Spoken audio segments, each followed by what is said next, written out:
And welcome to Chirp TV, the weekly sports show where we talk about the upcoming weekend in Ball State sports. I'm co-sports editor Van Lips alongside the other co-sports editor Kyle Shaner, and this week's special guest football beat reporter Ryan Wood.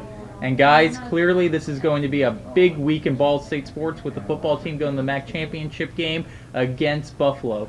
And probably the biggest buzz, though, throughout campus this week has been what bowl game Ball State will wind up in after they play in the MAC championship game. We know for sure, though, that they will not be going to the Humanitarian Bowl. Now, Kyle, you were the first to break this story. What exactly is going on here?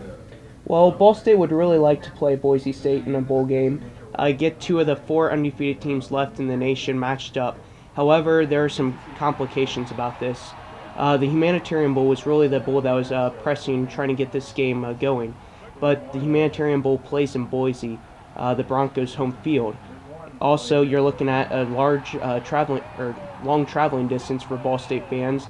In these economic times, it's hard for families to be able to foot that bill. Also, you're looking at Ball State, considering its athletes, sending them into a hostile environment when this is supposed to be a joyous occasion playing in a bowl game. There's just several things that don't really add up for Ball State, and the right compromise couldn't be found. All right. Now, what bowl game do you see Ball State winding up in?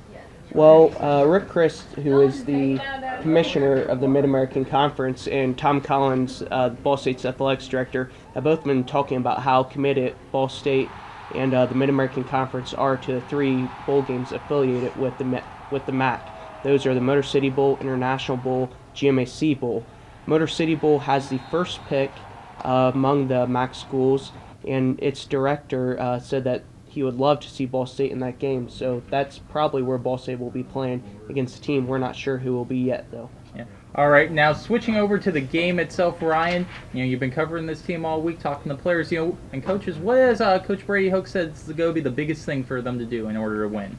Really, with a team like this, Vinny, that it's so overmatched. A team like Buffalo that really surprised in the Mid-American Conference this season. Started out the year 2-4, regrouped, are 7-5 now. They're outmatched in this game. The key for Ball State is to approach this game the way that they've approached the last 12. And obviously the last 12, the way that they've approached has been pretty good for them so far. They're 12-0, they're undefeated.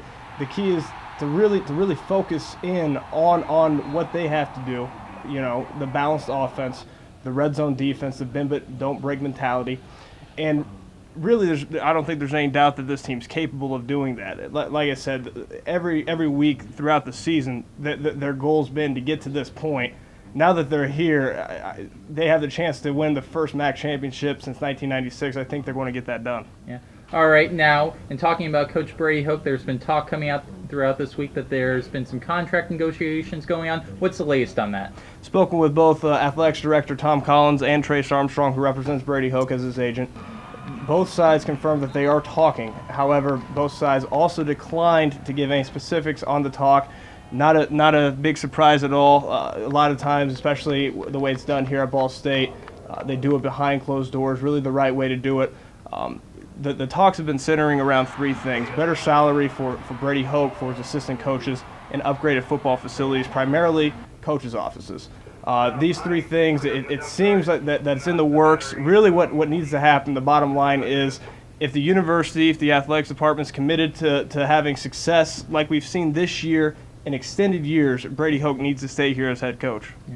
All right, now believe it or not, there are other sports going on besides the football team, so let's move on to some quick hits here, really quick. Men's basketball team playing at Evansville on Saturday. Can they win this game? Billy Tiller still has a bad taste in his mouth from last year. Ball State blew a 9-point lead in that game. So Cardinals are going to come out fighting. I think they have a good chance of actually holding on to the victory this year.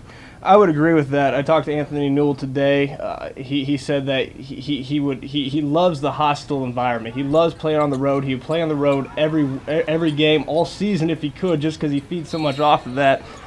You look at him. You look at the freshman Jared Jones. You look at a great floor general this season in Brandon Lampley. They have the pieces. They're 4-2. To really have a successful year, and I think that continues against Evansville. All right, and the women's basketball team, they're going to be at home playing Evansville at 6 p.m. tonight. Can they win this game as well? The women's team's coming off a loss. That game was 10 days ago, so it's been a while since they played. But the coach, Kelly Packard, is really trying to get her team to play more competitively now. I really think that mentality is going to kick in this game. Yeah, absolutely. Kelly Packard's still getting her pieces together. She's a new coach, first-year coach, obviously. 2-2 in her first 4 games. Evansville is going to be a good challenge. It's a good opportunity for Ball State to get a good quality win early in the season. I think that they're capable of doing it. It just depends on what team comes to play. Yeah. All right, and finally, also on Saturday, you have the men's volleyball team playing a preseason match against Ohio State.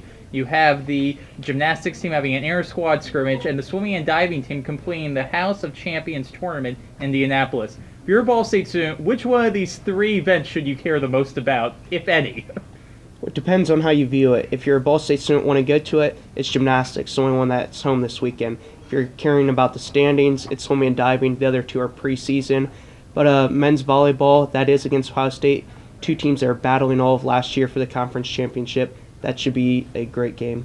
All 3 are intriguing matchups. Like you said, the only one home this week is the gymnastics meet. So that's going to be the best one for Ball State students to go to. If you're here on campus, feel free to go and support the Cardinals. But I really think that preseason match with Ohio State and Ball State, two good rivals in the MIVA, that's really going to be a good matchup. It's going to show you a lot in the preseason what both teams have for the upcoming year. All right, well, that's going to do it for this edition of Chirp TV. Remember to get all your news and updates at bsudailynews.com. Also, if you have a question you'd like to ask us for next week's show, you can email that to us at sports@bsudailynews.com.